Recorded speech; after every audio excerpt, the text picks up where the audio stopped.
Okay, we are now recording. And just a little warning that I have up here, right? Remember, these sessions are recorded for learning purposes. Let's just go over, remember the classroom expectations. Make sure you follow along with the Nearpod. Use the chat tool respectfully and appropriately, and then also respond to questions and instructions the first time. Okay, before we get into what we're going to be doing today, I just wanted to go over our class.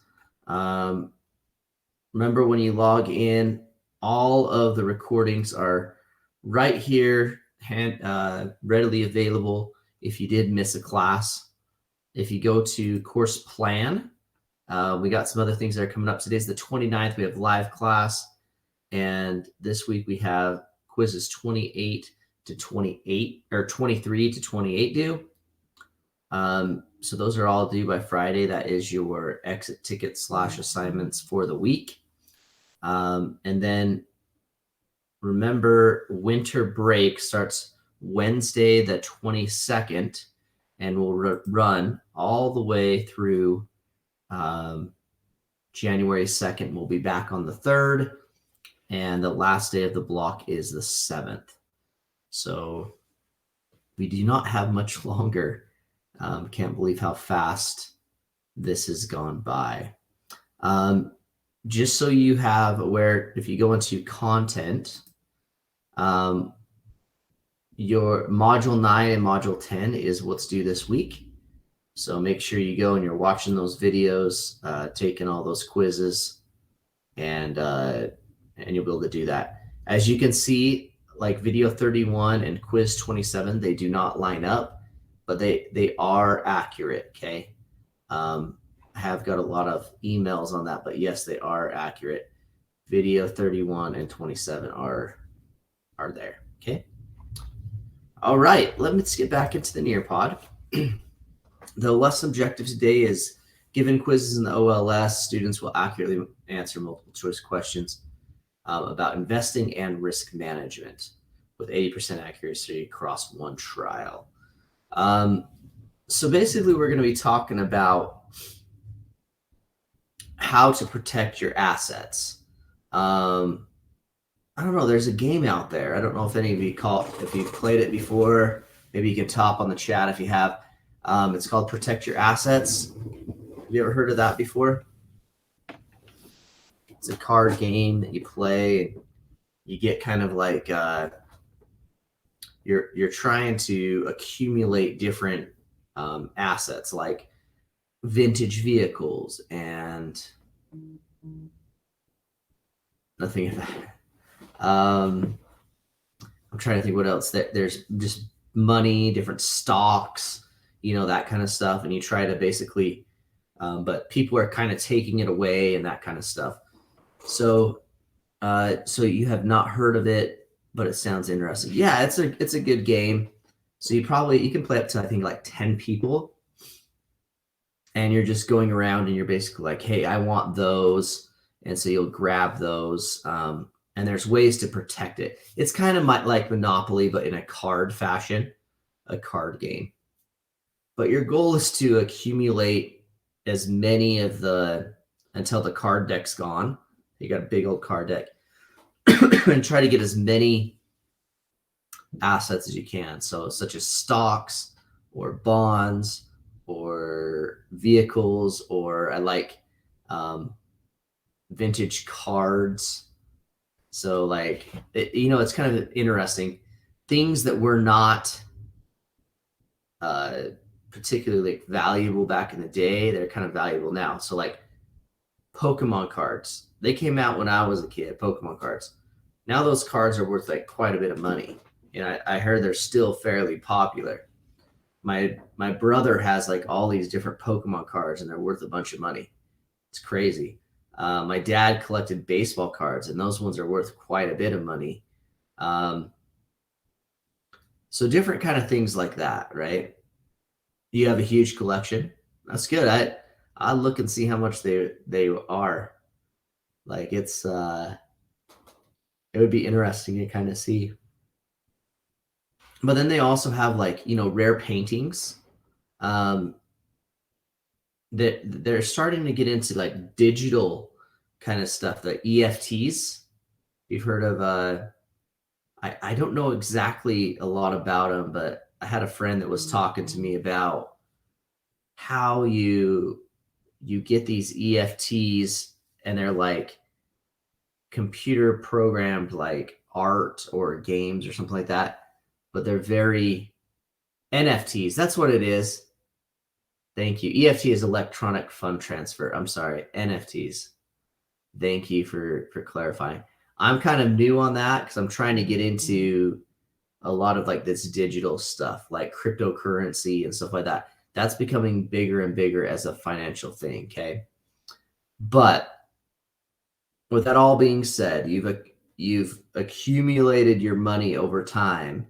Your assets is what they're called, and now you need to protect your assets. Okay. One of the saddest things that I found is that somebody's built up a whole lifetime of money for retirement and for just being able to live out the rest of their life, and then they lose it all because they're not covering themselves through insurance and risk management. So basically what you're going to do with risk management is you're basically exchanging a relative small payment, which is called a premium, to protect you against big loss or setback or large financial loss. For example, if I were to drive my vehicle and I were, for heaven forbid, to hit somebody and kill them, my policy, if I wasn't covered well enough, they could take everything that's on my insurance policy and they could start suing me individually for, my home, my other things that have gone on there. If somebody was walking on my property and somehow tripped and got severely injured, right? And I did not have liability insurance. That's another thing, okay? So you really need to be able to watch yourself in today's world. Okay, let's now watch this video that will describe a little bit what we're talking about today.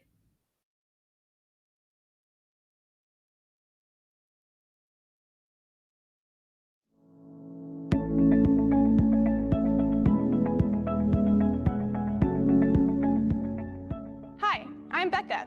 Today we will discuss the purposes of insurance and risk management and discuss insurance needs at different stages of life.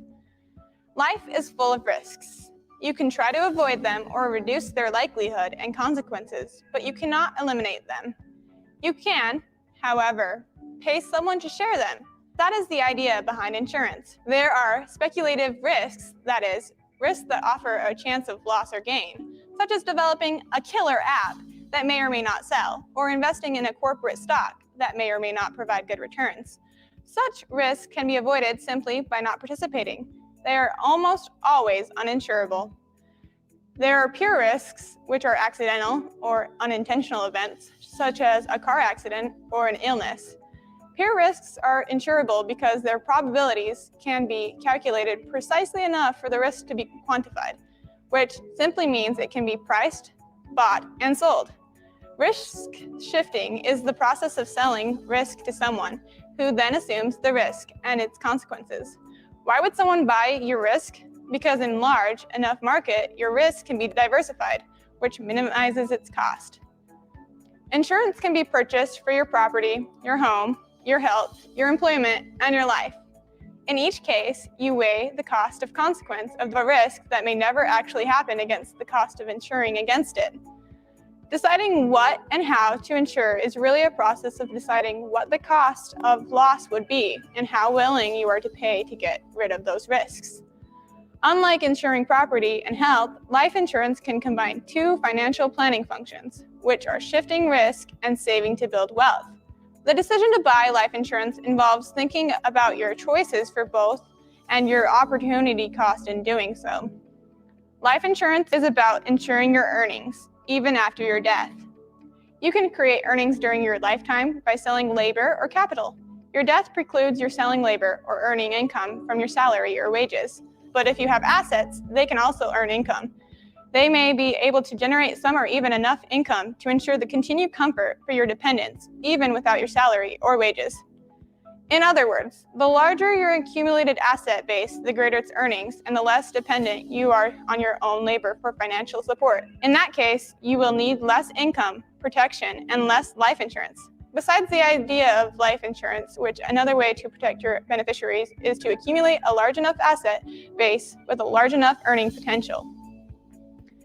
If you can afford the life insurance premiums, then the money that you will pay in premiums is currently part of your budget surplus and is being saved somehow.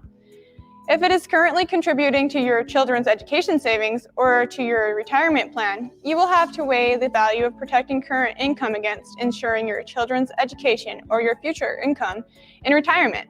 Or that surplus could be used toward generating that larger asset base. These are tough decisions to weigh because life is risky. If you never have an accident or illness and simply go through life earning plenty and paying off your mortgage, saving for retirement, and educating your children, then all of those insurance premiums just wasted? No. Since your financial strategy includes accumulating assets and earning income to satisfy your needs now or in the future, you need to protect those assets and income, at least by shifting the risk of losing them through a chance of accident. At the same time, you must make risk-shifting decisions in the context of your other financial goals and decisions.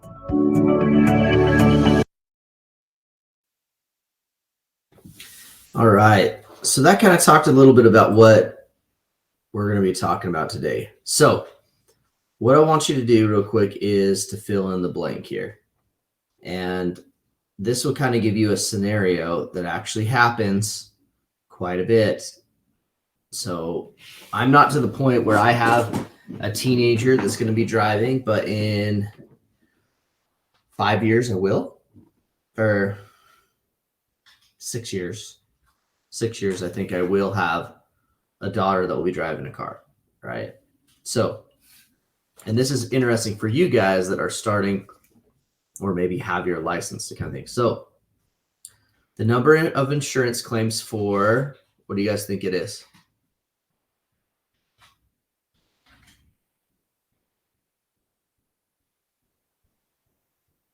Put in the chat, what do you think? Or just scream out on the mic.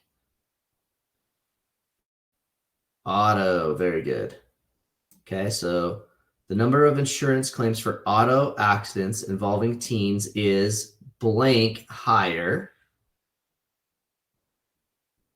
Yep, 100% higher than those for adults. Good. Blank crash rate drops by, yep, so teen, by 40% 6 months after their license. Okay, so let's see if that's right. Yep, we're good. Okay, so this goes into play. So that's why they actually made the law. And so I actually teach the driver's ed course here as well. But they do have a law, what's called the graduated license law, that basically says that once you get, so there's a sequence, right? You have to go get your permit first. That's the first thing they want you to do, is go take the test, get your permit. You start driving with your parents. You are with a licensed driver over 21 that's willing to take on the financial risk. So you got to drive with that person. Once you do that, you're taking driver's ed. You go and you have to hold your license for, or your permit for 6 months and be at least 16 years old. Once you get that, there's still 6 months after you have to wait before you can have any friends in the car. And that's because of this statistic. Okay, so think about this. Could you afford to pay for the damages that you caused in a car wreck?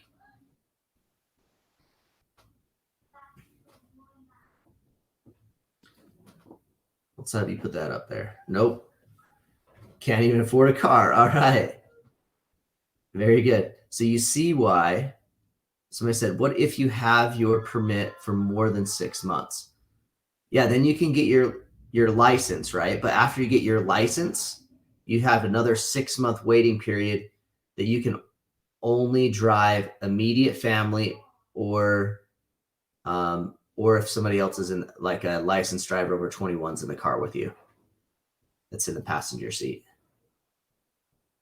But if you have your permit for at least 6 months and you're 16 years old, then you'd qualify to get your license after you complete driver's education. Good question. Have insurance, but without. I don't. Okay.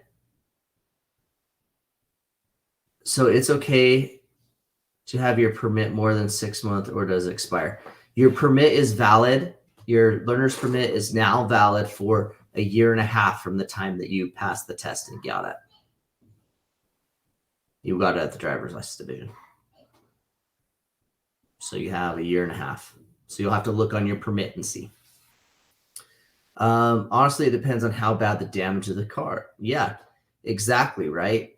Unfortunately, a very sad situation happened in my community just, I think, in August, where a young driver was driving with he had his friend there, and I actually knew their family used to live right next to him. And they came around, and the passenger in the car was killed, right? And so you can't really put a price on a life, right? And honestly, if you were to injure somebody really badly or to kill somebody, it would, and then also depending on whose insurance it is, since you guys are under 18, most of you, do you think, can your parents be able to pay for that, right? So they need to have good insurance. Yeah, if you have insurance, yes, but if you don't, you can't. Yep. And that's why it's a requirement to have automobile insurance. Okay, so there's different types of insurance to cover yourself. There's automobile. We've talked about that quite a bit so far. We'll go in a little bit more detail. There's also health insurance. Okay, think about all the people that you know that have gotten sick before, right? If they didn't have health insurance, I'm going to tell you this right off the bat. So my father-in-law was pretty well off, and he had everything, but he did not get health insurance. He thought it was too expensive. Well, my mother-in-law got sick, had all these surgeries. He had to sell most of his assets to pay for the health. Would have been cheaper just to pay for the health insurance premiums, right? So they've struggled for a while. So yeah. So I mean, if you don't have health insurance, I would look into anything to try to get it. I know it's expensive. There are government programs out there to help because this is just really a necessity that people need to have. And I know there's a huge debate on it in the country, and we'll see what happens with that. But it's something that you guys need. Another one's life insurance. Unfortunately, the same thing. People pass away, young people. And so, like, if I were to pass away today, I feel better knowing that my kids and my wife will be protected because I have life insurance. My wife would be able to, the money she would get, she'd be able to raise the kids until they got old enough to take care of themselves with the life insurance I have. So, homeowners and renters, okay? One of your biggest assets is the materials you have and the house that you have. So if you have a mortgage on your home, they require you to carry homeowners insurance. And sometimes they even actually set up an account called, what is it called? Is it escrow account? I'm kind of losing it right now. I can't remember what it's called, but it's an account they set off to the side that you have to pay your monthly into that will pay for your taxes and your homeowner's insurance. because you need that. If your house were to burn down, I've known multiple people who had their houses burned down. And the other one's disability. This is one we don't think about too often. But if I wasn't able to work, how would I receive income? And so to be able to have disability insurance available to you, even if it's a short time or long term, it's important to be able to have that kind of stuff. So those are some of the things that can protect you as you're moving forward. Okay. So we already talked about an insurance premium. They talked about in the video is that the payment you make to an insurance company in exchange for its promise of protection and help. Okay. You may have heard of a deductible. So a deductible is basically if you are at fault, like in an automobile accident, if you're at fault, they require you to pay some of that in order to fix your property. So if you were at fault and your car had full coverage on it, which is called collision coverage, usually there's like a $500 to $1,000 deductible that they would require you to pay before they will fix your vehicle. Okay. And you can shop around always for the best rates. There's so many insurance companies out there. It's crazy. Okay. Automobile insurance, you have liability coverage that will protect people that you may hit or damage their property. There's medical payments. So there's a certain amount in Utah that's called, there's called PIP. It's called personal injury protection. It is, if you were to get in an accident, it would basically cover almost about the amount for an ambulance, for everybody to get seen by an ambulance, which I've had to do before. There's uninsured and underinsured motorists. So you have a lot of people that do not have insurance out there. And so you're not going to be covered unless you have that coverage on your policy. And you want to make sure you have it, right? Underinsured, a lot of people, they only carry what's called the state minimums that they're while they're driving a vehicle. And so if you go over the policy amount, you'd be having to sue that person for the more money that it would cost. And collision, we kind of talked about that. That's to fix your own vehicle if you were at fault. Now, theoretically, if somebody else were to hit you, their stuff would be paid for. Okay, the following factors can influence the cost of a policy. So your age, the younger you are. Sorry, guys, your insurance premiums are higher because you get in bigger accidents. If you're married, they think you're a better driver, I guess. Type of car that you drive. There's a difference between a Honda Accord and a Jaguar or Mercedes. The cost of repairs, the mileage that you drive, the location that you're driving. If you have a vehicle in downtown Phoenix, you're probably going to pay more because that is a hot spot for Grand Theft Auto.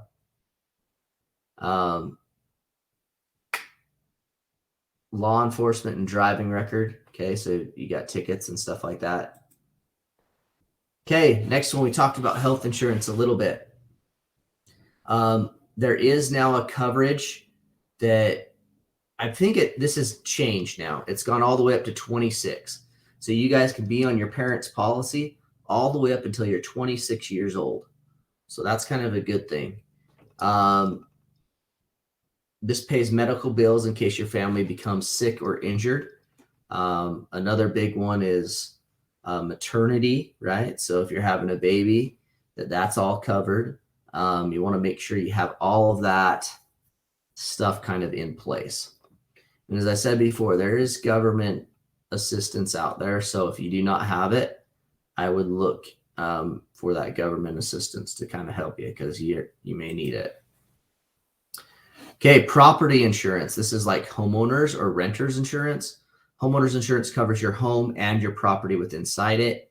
A renters just includes your stuff that's inside the place you rent. Okay. It also protects you from what's called liability. So let's say there's a trampoline at your house and somebody comes over and breaks their arm. Okay. Instead of suing you, the insurance company has money there to pay out so they don't sue you. So it's very beneficial that way. Life insurance. Okay. Anytime someone else depends on your income to help pay bills. So this is something that I definitely got just because I'm a father of 3. And so I want my kids are really young and they can't take care of themselves. And so if they were to lose my income that I bring in, they'd be in trouble. So I got life insurance to be able to cover me if I was to pass away. Right? Knock on wood. Let's not hope that doesn't happen soon. Okay, future insurance needs. So some other ones are like disability insurance, different other liability insurance. So once you get so many assets build up, we kind of talked about that game, like cover your assets.